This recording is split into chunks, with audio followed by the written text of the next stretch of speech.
할렐루야. 제가 신학교 1학년 때 이제 제 동기가 이제 시편 133편을 가지고 설교를 해야 되는데 그냥 하루 종일 묵상하는 거예요. 그런데 또 어떻게 이 말씀을 설교될지 모르겠다 이렇게 막 토로하는 것을 제가 이렇게 이제 지금 막 기억이 나요. 그래서 이제 그 말씀을 제가 이제 전하려고 이거 말씀을 묵상하는데 이게 뭐야 막 이렇게 돼요. 우리 하나님께서 그렇지만 우리에게 은혜 주시고 또 하나님께서 우리 가운데 말씀 주시기를 간절히 원합니다. 하나님께서 천지를 창조하셨습니다. 하나님께서 천지를 창조하셨다라는 것은 또 이렇게 또 표현할 수 있을 것 같습니다. 이웃이 생겼다. 이웃이 생겼다라는 거예요. 또 이웃이 생겼다라는 것은 관계가 생겼다 이렇게 말할 수 있을 것입니다. 예수님께서 우리 가운데 주신 그 세 계명이 무엇입니까? 하나님을 사랑하는 자는 또한 형제를 사랑하라. 즉 이웃을 사랑하라 이렇게 말씀하고 하는 것이요. 요한일서 4장 20절에는 이렇게 말씀하고 있습니다. 눈에 보이는 형제 사랑하지 않냐는 자는 눈에 보이지 않는 하나님 사랑할 수 없느니라. 사랑할 수 없느니라. 눈에 보이는 형제 사랑하지 않으면 눈에 보이지 않는 하나님 그 사랑할 수 없다 이렇게 말씀하고 있는 것입니다. 그러므로 관계 속에서 이웃 사랑하는 거요. 그거 믿음의 실력입니다. 초대교회에 성령이 임하셨습니다. 성령이 임하셨음으로 말미암아 기적이 나타났고 능력이 나타났습니다. 근데 그런 것만 나타난 것이 아닙니다. 놀라운 사랑이 나타나게 되었습니다. 여러분 초대교회 때 예수님 믿으면 큰 핍박이 있다라는 거 사람들 다 알았습니다. 모르는 사람 하나도 없었습니다. 그럼에도 예수 믿는 자 그리스도인에 대해서 여러분 사람들은 핍박이 있었다 동시에 예수 믿는 사람들을 칭찬했습니다. 왜 칭찬했습니까? 그들에게는 이 세상에 없는 사랑이 그들에게 있었기 때문입니다. 사랑이 있었다라는 것이 무슨 말입니까? 초대교회 교회 안에서는 성도 안에서는 좋은 관계가 있었다. 하나님이 기뻐하시는 그런 좋은 관계가 있었다라는 것입니다. 그러기에 하나님께서 기뻐하시는 좋은 관계 맺는 거 이거 믿음의 실력이라 이렇게 말할 수 있는 것입니다. 그러므로 무엇보다 나는 저와 여러분이 이웃사랑에 있어서 믿음의 실력이 있기를 원합니다. 그 부분에 있어서 여러분 실력을 쌓고 실력이 있고 실력이 우리의 삶에서 좀 나타나기를 원합니다. 그리고 이것이 우리 가운데 사용되기를 원합니다. 여러분 마태복음 8장에 보면 예수님과 제자들이 이제 배를 타고 갑니다. 풍랑을 만났습니다. 예수님 피곤하셨는지 배 가운데서 주무셨습니다. 주무시는데 풍랑이 일어나서 배가 뒤집힐 지경입니다. 제자들이 난리가 났습니다. 그때 제자들이 예수님을 깨웁니다. 그때 예수님께서 하신 말씀이 무엇이냐? 너희가 왜 믿음이 적느냐 이렇게 말씀하고 있죠. 저는 이 말씀이 이렇게 들리는 거예요. 왜 너희가 믿음이 있는데 사용하지 않느냐? 여러분 사용하지 않으면요 아무 가치가 없는 거예요. 여러분 망치가 있습니다. 이거 망치를 써야 여러분 그 사용 가치가 있는 거 아니겠습니까? 여러분 사용해야 가치가 있다라는 것입니다. 여러분 믿음이요 가만히 냅두는 거 아니에요. 믿음의 가치가 나타나기 위해서는 무엇 해야 됩니까? 믿음 사용해야 된다는 것입니다. 여러분 예수님을 믿습니까? 아멘. 그리고 예수님께서 우리 가운데 주신 그 세 계명은 서로 사랑한다 해야 된다는 것을 여러분 믿습니까? 아멘. 우리 그것을 믿습니다. 믿으면 가만히 있는 것이 아니에요. 이것을 가지고 사용해야 된다는 것입니다. 여러분 이웃사랑이 저와 여러분에게 있어서 여러분 그 충만한 실력이 되기를 원합니다. 우리 1절을 한번 보도록 하겠습니다. 1절 시작. 보라 형제가 연합하여 동감이 어찌 그리 선하고 아름다운 거.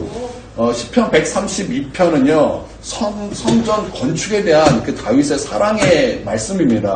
그리고 이제 시편 133편은요 이어서 연결되는 말씀입니다. 무엇에 대한 연결이냐? 이제 성전 건축이 되었습니다. 그래서 이 성전에 하나님의 임재 언약궤가 들어왔습니다. 언약궤가 들어왔더니 어떤 일이 있었는가? 형제가 연합하여 동감이 어찌 그리고 선하고 아름답다 이렇게 말씀하고 있다라는 것입니다. 그러니까 이 쉽게 말하면 이렇게 된다라는 거예요. 하나님의 임재가 부어졌습니다. 그랬더니 하나님의 선하심이 관계에서 나타나게 되었다라는 거예요. 제가 신학교 한 3학년 때로 기억하고 있습니다. 체프를 드리기 전에 신학생들이 싸움이 났습니다. 신학생이라 그래서 거룩하지 않아요. 학생들이에요, 학생들. 그냥 평범한 학생들인데 그냥 신학생이에요. 신학생이니까, 신학교니까 아무래도 일반 학과랑 다른 것이 나이 차이가 좀 많이 납니다. 그래서 뒤늦게 은혜 받고 신학교에 오신 분도 있고, 막 파릇파릇하게 20살짜리가 이제 입학한 애들도 있고, 이제 그런데, 그러다 보니까 좀 어린애가 좀 나이가 있으신 분에게 좀 속된 말로 버릇없게, 그러니까 좀 속된 말로 싸가지가 없게, 그렇게 굴었습니다. 좀 버릇없게 굴었더니, 이게 좀 허허해질 수 있는데, 이걸 못 참은 거예요. 못 참아서, 야, 이 새끼야. 너 그따위로 할 거야. 이렇게 욕이 나오니까, 이거는 그때부터 투구 같은 거지, 주먹이 올라가고 막 멱살잡이가 시작되려고 그러는 거예요. 그러니까 막 다 뜯어 말리는 거예요. 막 그걸 교수님도 보니까 교수님도 말리고, 학생처장 보니까 막 학생처장도 말리고, 막 원래 말리면은 더 하잖아요. 그렇죠? 말려주니까 막 더 하니까 막 미켜 막 그러는데 이제 예배를 들어가야 되는 거예요. 어떡하나. 그래서 다 이제 안 들어가면 안 되니까 이제 예배를 들어갔습니다. 그런데 놀랍게 정말 예배 가운데 하나님의 은혜가 임해서 정말 은혜를 받고 나왔어요. 은혜를 받고 나오니까 이 싸웠던 이 당사자 둘은 어떻게 했겠습니까? 찾아가는, 서로 찾아가는 거예요. 찾아가서 내가 미안하다. 내가 잘못했다.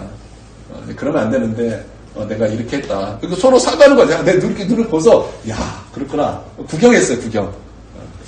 여러분, 왜 그런 일이 있었겠습니까? 하나님의 은혜가 임하면, 오늘 말씀처럼, 보라 형제가 연합하여 동거하며 어찌 그리 선하고 아름다운 거. 하나님의 임재가 임하면 그 공동체의 연합, 그래서 하나 되는 하나님의 선하심과 아름다움이 나타나게 된다라는 것입니다. 제가 총학생에 있을 때, 총학생에서는 이제 학교에 대해서, 학생에 대해서 할 일이 많기 때문에 수많은 회의를 합니다. 그러니까 회의를 하다 보니까 좀 언쟁도 나고, 소리도 높여주고, 자기 주장을 펼치다 보니까, 험한 얘기도 나오고, 그러지 않겠습니까? 예, 제가 총학에 있을 때 그런 회의 많이 했습니다. 이렇게 치고받고는 아닌데, 표정은 웃지만, 말은 전혀 웃음이 없는 아주 날카롭고, 폭력적이고, 그 입에 악독이 가득하게, 그렇게 막 논쟁이 오가고, 그런 상황이 되었습니다. 이거 좀 이따가 멱살 잡을 것 같은 거예요. 그래서 어떤 청년이 딱 일어났습니다. 청년이 딱 일어나가지고 우리 기도합시다. 우리 기도합시다 그러는 거예요. 갑자기 멍해졌어요. 갑자기 멍해진 거예요. 신학생이 다 예수님 믿으니까 신학생, 사회복지과, 교회음악과 이 학생들이 다 좀 멍해져가지고 마지못해서 네네 하다가 함께 통속으로 기도하고 제일 승질 많이 낸 일을 대표 기도를 시켰어요. 그러면서 이제 기도 마치자마자 아주 놀라운 일이 벌어졌어요. 그게 뭐냐면, 분열되었던 사람들이 하나님의 은혜가 임하니까, 양보하지 않았던 사람들이 양보하기 시작하는 거예요.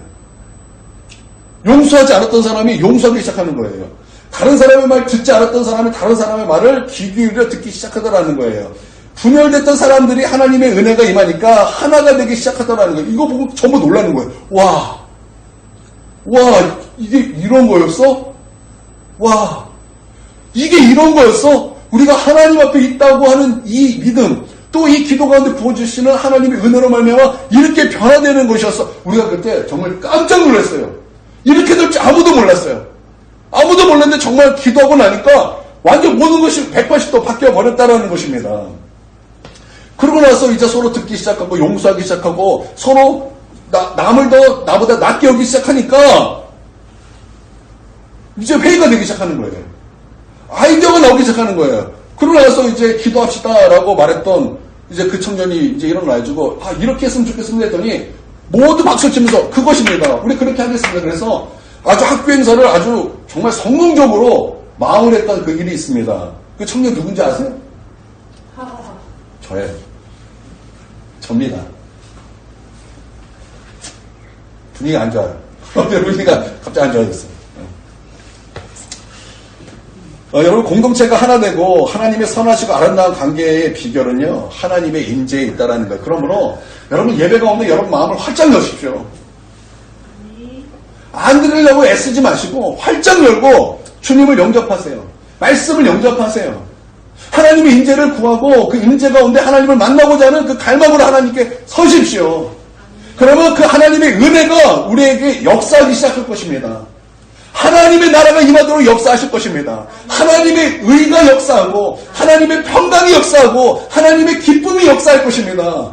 그래서 하나님의 나라를 경험하게 될 것입니다. 그래서 하나님의 나라가 여기 있다 저기 있다가 아니라 우리의 마음, 우리 심령 가운데 있는 하나님의 나라를 경험하게 될 것입니다. 그러니까 하나님의 나라가 우리 가운데 있으니까 어떻게 되는 거예요? 하나님의 나라가 우리를 통해서 흘러가는 거예요. 흘러가니까 여러분 우리의 관계가 하나님의 그 선하심과 아름다움으로 충만하게 되는 거예요. 그래서 오늘 1절에 보라, 감탄이에요. 와! 이런 거예요. 그냥 감탄인데, 그냥 와! 이 정도가 아니라 최상의 감탄이에요. 와! 이제 속에서 끓어오르는 와! 그러면서, 보라! 힘내! 이게 강조거든요? 형제가 연합하여 동거하며 어찌 그리 아름답고 그리 어찌 선하고 아름다우고. 다윗이 왜 이렇게 고백하고 있습니까? 언약궤가 왔다라는 거예요. 하나님의 성전에 언약궤가 들어왔다라는 거예요. 여러분 구약에서 언약궤가 들어왔다라는 것은 무슨 상징이에요? 하나님의 임재의 상징이라고요. 그러니까 하나님의 임재가 교회에 임했다라는 거예요. 우리에게 임했다라는 거예요. 어떤 일이 벌어졌는가? 보라! 이거 봐라. 하나님의 임재가 우리 가운데 부어지니 어떤 역사가 있는가? 봐라! 힘내! 형제가 연합하여 동거하며. 형제라는 것은 남자를 말하는 것이 아니에요. 여기서 형제는 신앙 공동체예요. 이스라엘을 말하는 거, 하나님의 백성을 말하는 거예요. 봐라, 하나님의 백성이 연합하게 되었다. 그리고 통과하며 어찌 그리 선하고 아름다운 거. 여러분, 이렇게 된다는 거예요. 그러니까 교회에 필요한 것이 무엇이냐? 하나님의 은혜가 필요하다는 거예요. 왜 교회에 싸움이 왔습니까? 은혜가 없기 때문에 그래요. 교회에 은혜가 없기 때문에 그래요. 성도들 한 사람 한 사람 안에 은혜가 없기 때문에 그래요. 그러니까 여러분 예배 드릴 때 어떻게 되는가? 여러분 마음을 활짝 여셔야 돼요. 활짝 열고 은혜 받으셔야 돼요. 아멘. 여러분 마음속에 상한 것이 있다고 여러분 그것이 여러분 하나님의 은혜를 막으면 안 돼요. 아멘. 하나님은요 내 감정과 내 상한과 관계없이 영광받기에 합당하신 분이십니다. 아멘. 여러분 믿습니까? 아멘. 우리는 내 감정 틀어주면 은혜고 천국이고 내다 버려라. 왜 그러는 거죠? 교만해서 그렇죠. 여러분 우리가 은혜 받아야 될 때 은혜 받아야 돼요. 그러면 그 은혜가 우리 가운데 역사할 거예요. 역사에서 나로 하여금 회개 자리로 가게 하시고 나로 하여금 주님의 그 사랑의 자리에 가게 하시고 충성의 자리에 가게 하시고 절제 자리에 가게 하시고 순종하는 자리에 가게 하시고 할렐루야. 아멘. 여러분 나는 하나님의 은혜가 임재가 우리 가운데 임하여 여러분 그 임재의 능력이 그 임재의 은혜가 우리 가운데 역사하기를 원합니다.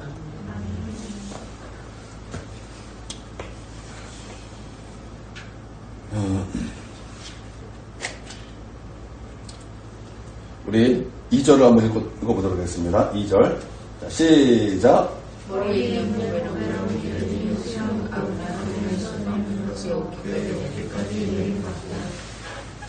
자, 우리가 이제 살펴본 말씀은 2절인데요. 여러분, 이 말씀을 볼 때 여러분 무엇이 좀 떠오르십니까?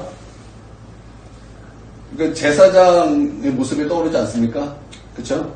머리에 있는 보배로운 기름의 수염, 곧 아론의 수염에 흘러서 그의 옷깃까지 내린 것 같고, 그러니까 레위지파 제사장 모습이 이제 생각나는 그런 말씀입니다. 여러분 레위지파의 특징이 무엇입니까? 제사장의 특징이 무엇입니까? 하나님께서 분깃을 주지 않았다라는 거예요. 다른 지파들은 다 하나님께서 분깃을 주셨습니다. 분깃이라는 것은 제사이에요. 근데 레위지파 제사장 지파는요 하나님께서 분깃 안 주셨습니다. 왜 그렇게 했습니까? 즐길 것이 없는 사람이 되게 하기 때문에 그래요. 그래야 하나 되게 만들기 때문에 그렇습니다. 제사장은요 중보자예요.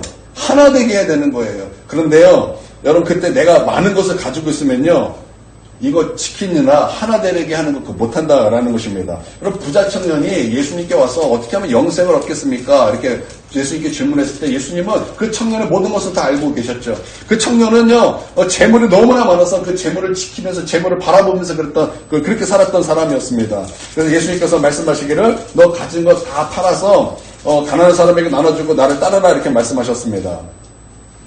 그러니까 예수님의 말씀은 어떤 것이냐? 지킬 것 없게 만들라 이런 거겠죠. 너 지킬 것 없게 만들어라. 그리고 예수님 따르라 이렇게 말씀하신 것입니다. 재산에 매달려 사니까 예수님께서 하신 말씀입니다. 그랬더니 이 부자 청년이 얼굴이 어떻게 됐다고 말씀하고 있냐면 슬픔 기색이 가득했다 이렇게 말하고 있어요. 또 근심이 가득했다라고 말하고 있어요. 그렇게 해서 어떻게 됐는가? 예수님을 떠나갔다 이렇게 말씀하고 있습니다. 지킬 것 많아서 그렇습니다. 그러므로 여러분 우리가 어떻게 살아야 되는가? 레위지파처럼 살아야 된다라는 것입니다. 요나도 잘 나갔어요. 이렇게 막 잘 이렇게 하다가 그 마지막에 그러니까 요나서 4장에 보니까 박너쿨이 이제 요나를 햇빛에서 이렇게 지켜주게 되었습니다. 그랬더니 요나에게 무엇이 생겼어요? 지킬 만한 것이 생겨버렸다라는 것입니다. 그때 하나님께서 이제 벌레를 보내시고 햇빛으로 박너쿨을 그냥 바짝 마르게 하셔서 이제 박너쿨을 이제 죽게 하셨어요. 그랬더니 여러분 요나가 어떻게 반응합니까? 요나가 어떻게 반응했습니까? 승질 내죠. 승질. 네, 이렇게 선지자 중에서 이렇게 승질 내는 선지자는 요나가 처음인 것 같아요. 요나가 하나님 앞에 원망하면서 승질을 냅니다. 이 박노크를 왜 가져가시냐고, 막, 내 건데 왜 가져가냐고, 막 하나님께 승질, 원망, 그런 거, 막 하나님, 막, 성경은 기록되지 않았지만, 막, 승질에도 욕도 하지 않았을까요? 야, 이 벌레, 야, 막 그러지 않았을까요? 안 그랬을까요? 네, 그랬을 것 같아요. 하나님께 하는 걸 보면 좀 그랬을 것 같기도 해요. 여러분, 요나가 그렇게 된 것이 무엇입니까? 지킬 것이 생겼기 때문에 그래요. 지킬 것이 생기니까 이상하게 변질이 된다라는 것입니다. 여러분, 우리도 마찬가지입니다. 지킬 것이 있으면요, 문제가 된다라는 거예요. 그래서 모든 죄의 뿌리가 어디 있는가? 자기 중심성에 있다라는 것입니다. 그래서 우리가 믿음 안에서 무슨 훈련해야 되는가? 여러분, 하나님께 복을 받았잖아요.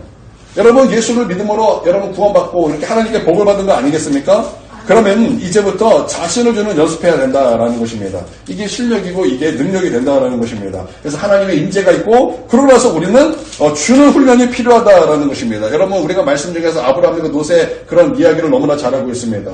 가난할 때는 삼촌, 조카 그랬어요. 그러다가 그들이 이제 부자가 되었습니다. 부자가 되니까 목초지 때문에 싸우기 시작합니다. 부자가 되니까 양들 때문에 싸우기 시작합니다. 그렇기 때문에 헤어짐이 필요하게 되었습니다. 그럼 이때 아브라함의 능력이 어디 있습니까? 여러분, 아브라함은 하나님의 압도적인 은혜를 받은 사람이었기 때문에 아브라함이 무엇을 했냐? 자기를 내어줍니다. 그래서 다 줍니다. 너가 선택하라. 너가 우하면 나는 좌할 것이고 너가 좌하면 나는 우할 것이다. 그렇게 자기를 다 자기 조카에게 다 내어주더라는 것입니다. 그러면 아브라함이 그렇게 자기의 모든 것을 다 내어주면 철든 조카는 어떻게 말해야 됩니까? 삼촌, 안 그러셔도 돼요.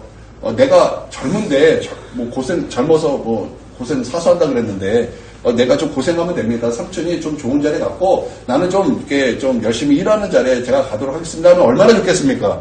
근데 롯은 그러지 않았어요. 철저히 자기 중심적이에요. 철저히 자기 중심적이니까 그는 무엇을 선택했습니까? 좋은 것을 선택하는 거예요. 누구에게 자기를 주는 것이 아니라 받는 것에 익숙해서 그냥 받는 것만 그렇게 이제 따라갔다라는 것입니다.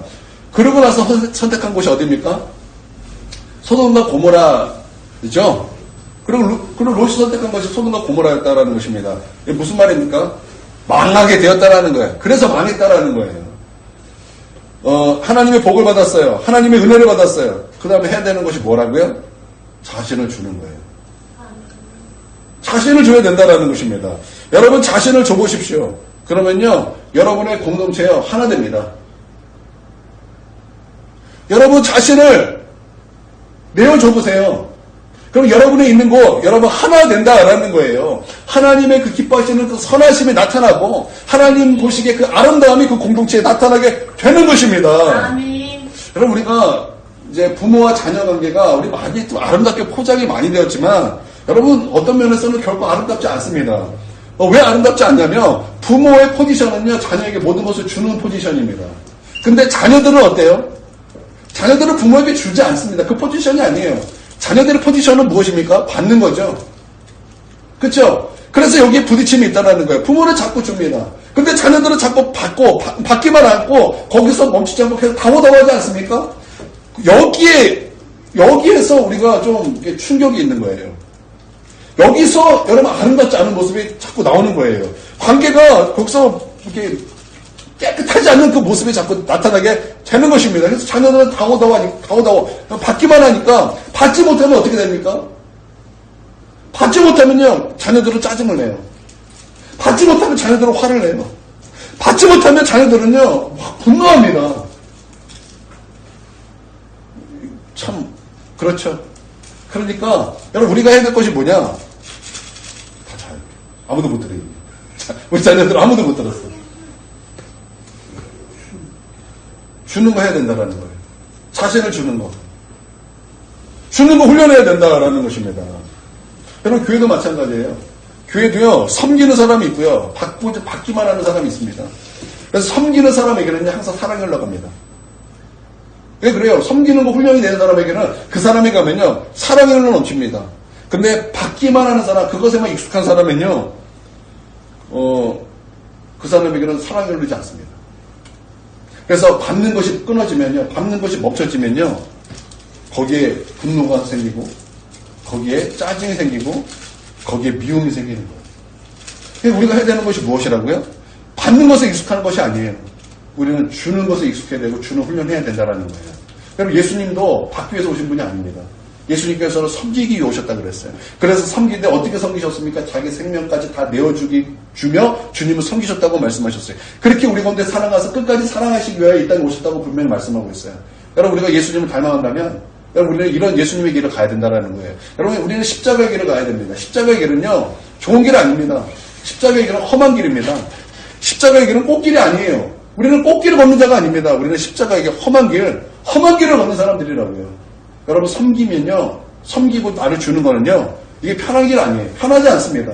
나의 본능을 거스려야 되는 거예요. 그러나 우리는 이 훈련해야 돼요. 하나님의 임재가 여러분 안에 있습니까? 그럼 여러분 훈련하셔야 돼요. 나를 주는 거, 나를 내어주는 거. 그게 진짜 복된 인생이다라는 거예요. 여러분 나는 저와 여러분이 받기만 하는 거 그런 원함이 아니라 이제는 주는 자가 되길 원합니다.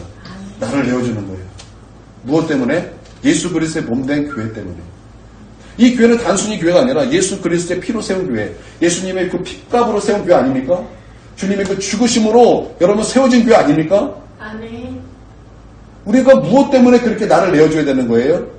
주님의 피로 세운 교회이기 때문에 그런 거예요. 아멘. 하나님께서 이 교회를 통해서 구원의 놀라운 역사를 행하시기 때문에 그런 거예요. 이 교회를 통해서 복음이 증거되기 때문에 그런 거예요. 이 교회를 통해서 구원받아야 될 수많은 영혼들이 있기 때문에 그렇다라는 거예요. 여러분, 나는 우리 교회에서 받기만을 원하는 그런 모습이 아니라 나를 내어주는, 그래서 나를 자꾸 내어주는 그런 모습이 우리 가운데 있어야 할 줄 믿습니다. 나를 내어주십시오. 받기만 하려고 하지 마세요. 나를 내어주세요. 나를 내어주세요. 나를 내어주셔서 섬기세요. 여러분 그럴 수 있는 저와 여러분이 되기를 주님의 이름으로 축원드립니다. 윤석철 목사님이 신대원 강사로 오셨을 때 등록금 2명분을 가지고 오셨어요. 제가 그래서 2명이 이제 그 등록금 받았어요. 제가 이제 그 모습을 보면서 제가 하나님 앞에 기도했어요. 뭐라고 기도했을까요? 하나님 저 돈 제가 받아야 되는데 이럴 수는 없습니다. 제가 그렇게 기도했을까요? 그렇게 기도하지 않았어요. 제가 이렇게 기도했어요. 하나님 나도 윤석철 목사님과 같이 되게 해주세요. 나도 주는 자가 되게 해주세요. 나도 베푸는 자가 되게 해주세요. 여러분 주는 자가 복이 있습니까? 아니면 받는 자가 복이 있습니까? 주는 자. 당연히 주는 자가 복된 거죠. 성경에서도 분명히 말씀하고 있잖아요. 받는 것보다 주는 것이 복된 거예요. 그래서 나를 주는 훈련하세요. 나를 내어주는 훈련하십시오. 자꾸 나의 권리를 챙기지 마세요. 내가 제 교회에서 위험한 사람이 내 권리 자꾸 챙기는 사람. 내 권리. 자꾸 권리 말하는 거, 권리. 나에게 이런 권리가 있고, 권리가 있고, 내 권리가 있는데 왜 그러냐. 내 권리가 있는데 왜 그러냐. 제일 싫어요. 이 공동체를 제일 해치는 사람. 그게 아니에요, 우리는. 내 권리 찾는 것이 아니에요, 교회는. 교회는 나를 주는 곳이에요. 나를 내어주는, 예수님을 내어주었던 것처럼, 우리도 나를 내어주는 거예요. 여러분, 그때, 여러분, 교회는 세워집니다. 그때 교회 공동체는 아름다워집니다. 하나님의 그 선하신 그 모습이 나타나게 되는 거예요. 여러분, 이거 믿습니까? 아멘. 나를 내어주는 저와 여러분이 되기를 원합니다. 아멘. 3절 보도록 하겠습니다. 3절 읽습니다. 시작. 헐문에 있으시는 것보다 우리서 여호와께서 오늘 명령하셨나니 곧 영생입니다. 아멘. 헐몬에 이슬이 시온산에 내렸다 이렇게 말씀하고 있습니다. 이 헐몬산은 이제 북쪽에 있겠죠. 이제 거기에는 이제 만년설이 있다고 합니다. 그래가지고 그게 이제 녹으면서 이제 이게 이제 단에 이게 단 쪽으로 흘러서 이게 이제 단에 모인다 그래요. 모인다 이게 단에. 그래서 이 강을 뭐라 그러냐면 우리가 이제 요르 이렇게 그래요. 요르 지나간다 이렇게 해서 흐른다 지나간다 이렇게 해서 요르단강에서 우리는 요단강 이렇게 말해요. 우리가 말하는 요단강 그러죠. 요단강 건너가 만나리 바로 그 요단강이에요. 그래서 헐몬산에서 만년설이 녹으면서 물이 쫙 흘러요. 그게 근원지예요. 그게 어디로 가냐? 단에 모여요. 그래서 그게 이스라엘 전체로 흘러가요. 거기가 이제 요단강이에요. 원래 요르단강인데 우리는 요단강 이렇게 하죠. 그거예요. 이게 무슨 말이냐? 위에서부터 아래로 흐른다라는 거. 무엇이요? 하나님의 은혜가. 그래서 이게 무슨 뜻이냐? 위에서부터 은혜가 흐른다. 예수님께 은혜가 흐른다. 십자가에서 은혜가 흐른다. 이걸 말씀하고 있는 거예요. 그런데 여기에 강조가 있습니다. 무엇을 강조하냐면 이것을 강조해요. 거기서예요. 거기서. 이 거기서라는 것은 무엇을 말하는 거예요? 주님의 십자가에서 은혜가 흐른다. 위에서 은혜가 흐른다. 하나님에게 은혜가 부어진다. 이것을 말하는 거예요. 은혜가 어디서 부어진다고요? 십자가에서. 하나님께서. 거기서예요. 거기서. 바로 거기서 무엇이 있다고요? 거기 무엇이 있다고요? 하나님께서 복을 명령하셨다는 거예요. 하나님께서 그곳에서 복을 명령하셨다는 거예요. 영생을 명령하셨다는 거예요. 할렐루야. 여러분, 우리가 창세기 22장에서 여호와 이래 너무나 잘 알고 있습니다. 주님 내길 예비하시니 나 감사합니다. 주님 내길 예비하시니 나 감사합니다. 여호와 이래 우리 찬송하죠. 여호와 이래가 무슨 뜻입니까? 하나님이 준비하십니다. 우리가 이렇게 알고 있는데 성경에서 뭐라고 말하고 있어요? 여호와의 산에서 준비된다 이렇게 말하고 있어요. 그러니까 여호와 이래라는 것은요, 하나님의 산에서 준비된다라는 거예요. 왜 하나님의 산입니까? 하나님이 계시기 때문에 하나님의 산인 거예요. 그러니까 어디서 준비가 된다라는 거예요? 하나님의 산에서, 하나님의 임재 안에서, 하나님과 함께하는 그 곳에서 여호와 이래가 준비된다라는 거예요. 같은 말이에요. 하나님의 복이 어디 있다라는 거예요? 하나님의 은혜의 자리에 있다라는 것입니다. 하나님의 복이 어디 있다고요? 주의 성전에 있다라는 거예요. 하나님의 은혜가 어디 있다고요? 예배 가운데 있다라는 거예요. 말씀 앞에 있다라는 거예요. 기도 가운데 있다라는 거예요. 하나님과 함께하는 그곳에 여러분 거기에 복이 있다라는 것입니다. 할렐루야. 그러니까 여러분 예배를 가볍게 여기면 안 돼요. 여러분 예배 목숨 거셔야 돼요. 정말 예배 목숨 거셔. 왜요? 이 예배 가운데 하나님께서 복을 명령하셨기 때문에 그렇습니다. 예배 가운데 하나님의 은혜가 흐르기 때문에 그런 거예요. 위에서부터 흐르는 그 은혜가 여러분 예배 가운데 나에게 흘러오는 거예요. 나에게 요르단강, 그러니까 요단강이 되는 거예요. 여러분 이스라엘은 단부터 브엘세바까지잖아요. 그래서 여러분 단에서 이렇게 요단강이 있어요. 그렇죠? 북쪽이 요단강이에요. 그럼 맨 남쪽은 뭐가 있어요? 브엘세바가 있죠. 그러니까 브엘세바는 뭐예요? 셈이잖아요. 셈. 우리 이삭 저번 주 말씀이었잖아요. 그렇죠? 브엘세바 뭐 7개의 샘물 뭐 이런 거 아니겠습니까? 샘물이에요. 샘물. 그러니까 이스라엘은 무엇으로 잠겼다라는 거예요? 하나님의 은혜로 잠긴 민족이라는 거예요. 이런 은혜가 우리에 어떻게 흘러온다고요? 성전에서 흘러온다라는 거예요. 예배에서 흘러온다라는 거예요. 말씀에서 흘러온다라는 거예요. 기도 가운데 흘러온다라는 거예요. 여러분 믿습니까? 아멘. 여러분 이 예배를요 가볍게 여기지. 나는 우리 자녀들 키울 때 여러분 예배 가볍게 여기도록 여러분 그렇게 키우지 마십시오. 그 엘리의 두 자녀처럼 키우지 마십시오. 그들이 얼마나 예배 가운데 하나님을 멸시했습니까? 여러분 그렇게 키우면 안 된다는 거예요. 예배 안 나오잖아요. 다른 목도를 뿜지러 그렇게 키우셔야 돼요. 네가 예배를 그렇게 가볍게 여기면 우리 집은 너 때문에 망하는 거야. 여러분 그런 믿음이 있어야죠. 여러분 믿습니까?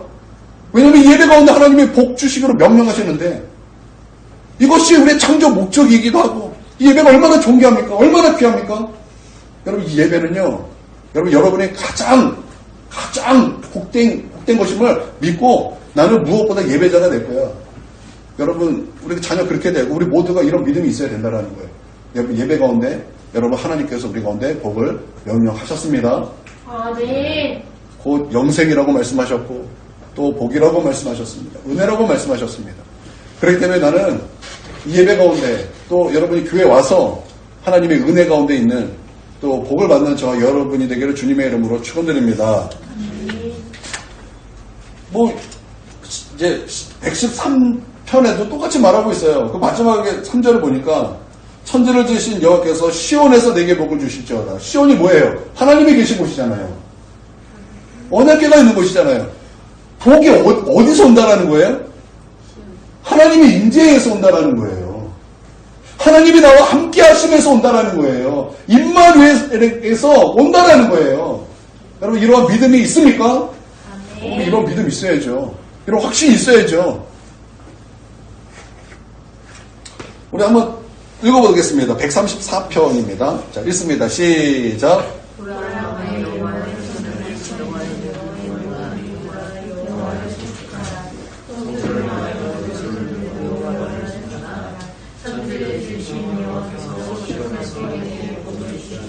네. 그 134편은요, 하나님을 찬송하는 것이 교회 가득하게 돼야 된다, 이거 말씀하고 있는데요. 여기서 찬양의 힘이 무엇인가를 말씀하고 있습니다. 찬양의 힘. 우리가 1절에 보면은, 보라. 여기도 강조네요. 보라, 밤에 여호와의 성전에 서 있는 여호와의 모든 종들아, 여호와를 송축하라. 여러분, 밤이라는 것은요, 항상 상징이에요. 나는 우리 인생의 밤을 만날 때, 우리가 무엇 해야 되는가? 여러분, 뜨겁게 하나님을 찬송하십시오. 소리내서 하나님을 찬송하십시오. 그때 찬송의 능력이 나타나게 된다는 거예요. 어떤 능력이냐? 모든 어둠을 몰아내는 능력이 찬송 가운데 나타나게 된다는 것입니다. 여러분, 찬송의 능력이 있다는 거예요. 그러니까, 여러분, 우리가 찬송할 때 그냥 입만 뻥뻥뻥 막 이게 찬송하다가 우리 막 5절 딱 나오면 여러분 어떻습니까? 누가 작곡했어? 4절까지만 해도 좋은데 5절까지 있어, 막. 제가 예전에 은혜 받기 전에 그랬어요. 목사님이 1절만 있는 거 있으면 할렐루야, 오늘 일진이 좋군. 제가 속으로 그랬어요. 그러다가 5절 있는 찬송을 하는 그 주일은 맙소사. 5절이라니. 어떤 거 찬송 6절까지도 있는 게 있어요. 맙소사. 여러분 안 그랬습니까? 여러분 안 그랬다면 여러분 참 대단하십니다. 저는 이제 은혜 받기 전에 그런 생각이 있었어요. 아주 악하죠. 여러분 찬송할 때 우리의 모든 어둠이 떠나가게 된다라는 거예요. 그것을 말씀하고 있는데 제가 기억나는 것이 있습니다. 예전에 우리 교회 홍정우라는 그 학생이 초등학교 6학년 때 학교에서 전학을 가는데 전학 가기 전에 그 학교에서 왕따를 당했대요. 왕따를 당해가지고 얘가 뭐 얼굴에 막 우울증에 막 밝은 애인데 되게 막 좌절감, 우울증, 막 얼굴 시커매져가지고 교회에 이제 오는 거예요. 오다가 이제 기억나요. 근데 이제 부활절이 다가왔기 때문에 우리가 부활 찬송을 불렀습니다. 아직도 기억나요? 무덤에 머물러,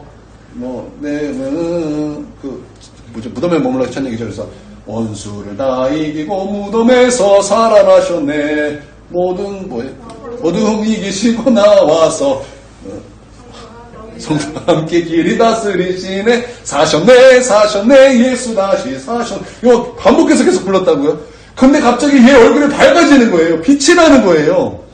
그래서 그 찬송 가운데 그가 이 슬픔과 괴로움과 우울증이 완전히 떠나가지고 완전히 회복돼서 돌아갔어요. 뭐 하다가? 예배 가운데 찬송하다가. 우리 그거 보고서 놀랬어요. 야, 찬송이 이런 거구나. 열심히 찬송했거든요.